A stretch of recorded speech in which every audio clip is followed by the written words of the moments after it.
Nagsimula na muling maglakad si Alice at Mr. Daga papunta sa direksyon ng kastilyo ng hari at reyna ng mga puso. Isang napakaluwag na kalsada ang kanilang dinadaanan at napakaliwanag nito.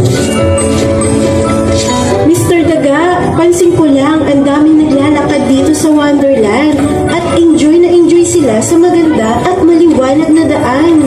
Mabuti nga, at yan ang inuna ng hari ng mga puso. Napakasarap ng mamasyal dito sa Wonderland. Ligtas lahat. Bilisan niyo naman maglakad. Ito na nga po, at nagmamadali na kami. Mas mabagal pa kayo maglakad sa akin eh.